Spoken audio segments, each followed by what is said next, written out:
Hello friend, अभी हम chapter करेंगे असेसमेंट का। ठीक है, तो assessment means determination of tax liability. Tax liability को डिटरमाइन करना ही असेसमेंट होता है, जिसमें असेसमेंट के अंदर क्या होता है कि बहुत सारे टाइप होते हैं, जैसे कि सेल्फ असेसमेंट करना, खुद के टैक्स का है डिटर्मिनेशन खुद ही करना, री असेसमेंट होना, provisional assessment, summary assessment and based judgement assessment. Then क्या होता है कि एक तो होता है रजिस्टर्ड पर्सन और दूसरा होता है अनरजिस्टर्ड पर्सन। तो रजिस्टर्ड पर्सन अगर अनरजिस्टर्ड होता है, अनरजिस्टर्ड का मतलब ये होता है कि जैसे उसने रजिस्ट्रेशन के लिए अप्लाई ही नहीं किया है, या फिर उसने अप्लाई किया लेकिन उसको कैंसिल हो गया। ठीक है, ऑप्टेन करने में वो फेल हो गया या फिर कैंसिल हो गया, या वो अनरजिस्टर्ड ही है, तो उसके लिए क्या बेस्ड जजमेंट असेसमेंट है वो किया जाएगा। ये हम बाद में पढ़ेंगे, या अभी कर लेंगे, चलो ठीक है।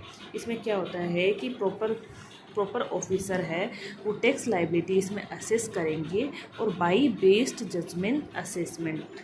ठीक है, तो क्या करेंगे, प्रॉपर ऑफिसर है 15 दिन पहले 15 दिन का नोटिस देंगे किसको, इसको अनरजिस्टर्ड पर्सन को, कि रिप्लाई देते 15 दिन के अंदर। लेकिन क्या होता है कि ऑर्डर इशू किया, then issue in order and summary there of sale भी अपलोडेड इलेक्ट्रॉनिकली है, अपलोड कर दे। फिर नो असेसमेंट ऑर्डर, ठीक है, अपॉर्चुनिटी ऑफ बीइंग हर्ड भी दिया जाएगा, 15 दिन का नोटिस दिया जाएगा, ताकि वो क्या करते, जो ऑर्डर इशू किया है उसके लिए वो रिप्लाई करे। कौन, जो पर्सन है वो अनरजिस्टर्ड पर्सन है। फिर टाइम लिमिट क्या होता है कि ड्यू डेट होती है ना, फाइलिंग ऑफ एनुअल रिटर्न की ड्यू डेट होती है, उसके बाद में 5 साल के अंदर अंदर कभी भी बेस्ड जजमेंट असेसमेंट है प्रॉपर ऑफिसर कर सकता है। फिर उसके बाद में आता है कि अगर रजिस्टर्ड पर्सन होता है तो वो क्या करता है, या तो वो रिटर्न फाइल कर देता है या वो रिटर्न फाइल नहीं करता है। तो रिटर्न फाइल कर देता है, वो केस हम पहले पढ़ते हैं, जिसमें सेक्शन 59 आती है सेल्फ असेसमेंट का। सेल्फ असेसमेंट के अंदर क्या होता है कि रजिस्टर्ड पर्सन होता है वो खुद की लायबिलिटी खुद ही असेस कर लेता है और टैक्स पे कर देता है एंड रिटर्न फाइल कर देता है अंडर सेक्शन 39 में। तो सेल्फ असेसमेंट हो जाता है, इसमें कोई लोचा नहीं होता है। फिर होता है हमारे सेक्शन 60 के अंदर प्रोविजनल असेसमेंट। इसमें क्या होता है, रजिस्टर्ड पर्सन जो होता है वो ना अनेबल होता है डिटरमाइन करने के लिए value of supply and rate of tax, जिससे वैल्यू ऑफ सप्लाई पे हम टैक्स लगाएंगे, तो उस रेट को और वैल्यू को डिटरमाइन करने में वो अनेबल होता है। देन वो क्या करेगा, रिक्वेस्ट करेगा प्रॉपर ऑफिसर से एंड फर्निश्ड करेगा एप्लीकेशन कि भाई उनके लिए प्रोविजनल असेसमेंट कर दे। देन क्या करेगा, 90 डेज़ के अंदर प्रॉपर ऑफिसर, डॉक्यूमेंट्स वगैरह मिल गए ना, डॉक्यूमेंट्स वगैरह मिल जाते तो वो क्या करेगा, प्रॉपर ऑफिसर रिजेक्ट या एक्सेप्ट कर सकता है जब रिक्वेस्ट रिसिप्ट होती है उसको 90 डेज़ के अंदर अंदर।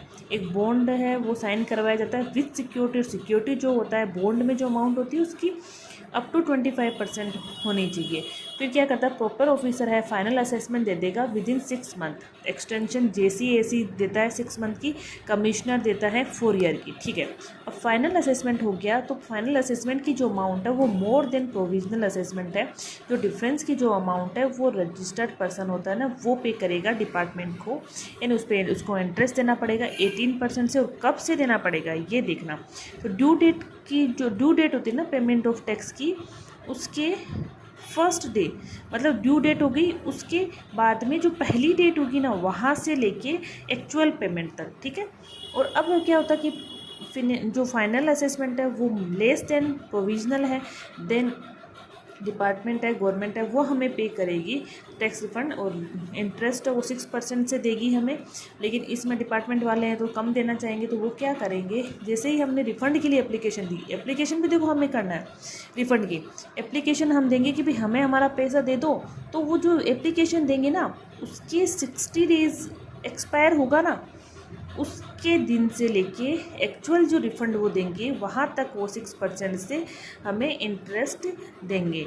ठीक है, अब क्या होता है, अब ये होता है कि सिक्योरिटी है वो रिलीज़ कर दी जाएगी 7 डेज़ के अंदर from the date of receipt of such application. ठीक है, अब सेक्शन 61 क्या बोलता है, स्क्रूटनी ऑफ रिटर्न, मतलब स्क्रूटनी असेसमेंट।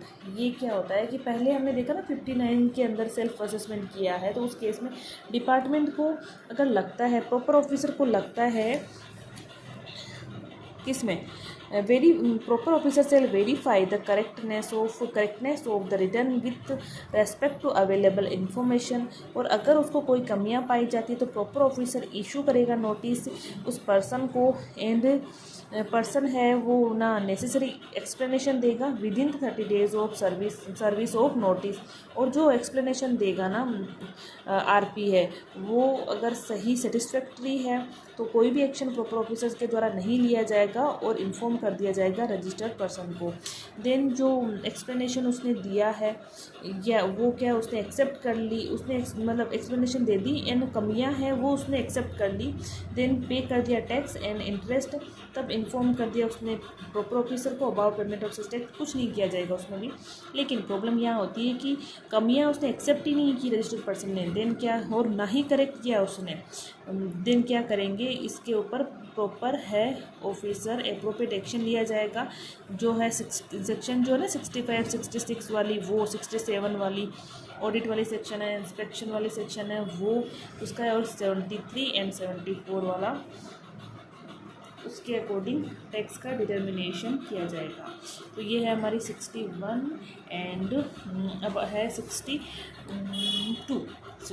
है वो हम करेंगे जब रजिस्टर्ड होता है पर्सन तो, लेकिन वो क्या करता है कि वो रिटर्न फाइल नहीं करता, देन उसका बेस जजमेंट किया जाता है। उसमें भी नोटिस दिया जाता है 15 दिन का, लेकिन टाइम 15 दिन का नोटिस दिया जाएगा एंड टाइम लिमिट मतलब यही वो सेम ऊपर वाली टाइम लिमिट होती है कि ड्यू डेट होती है उससे 5 साल के अंदर अंदर है वो ना ऑर्डर दिया जाता है। फिर ना इसमें एक विड्रॉ का ऑप्शन और होता है कि जब एसएससी है वो फर्निश कर देता है very return within 30 days of service order, base judgement का ऑर्डर दिया उसके 30 दिन के अंदर अंदर एसएससी है वेरी रिटर्न फर्निश कर देता है, तो क्या इस बेस जजमेंट असेसमेंट ऑर्डर को है विड्रॉ किया जा सकता है।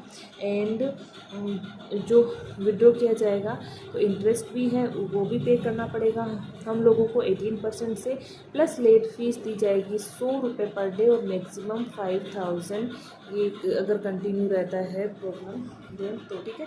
अब 62 होगी, 63 64 सेक्शन जो होती है समरी असेसमेंट। समरी असेसमेंट में क्या होता है कि समरी असेसमेंट है व्हेन प्रॉपर ऑफिसर को लगता है कि जो टैक्स लायबिलिटी जो शो की गई है वो क्या करती है वो एडवर्सली इफेक्ट कर रही है रेवेन्यू को, ठीक है। एंड देन वो उस टाइम पे वो पास करेगा summary assessment order prior approval from AC and JC. और इसमें भी विड्रॉ का ऑप्शन होता है कि असेसमेंट ऑर्डर अगर गलत होता है इरोनियस होता है then application of taxable person within 30 days of such order on motion में किया जाता है एसी जेसी को एंड विड्रॉ किया जा सकता है एंड विड्रॉ किया जाएगा। एंड सेक्शन 73 74 यहाँ पर भी अप्लाई होगी।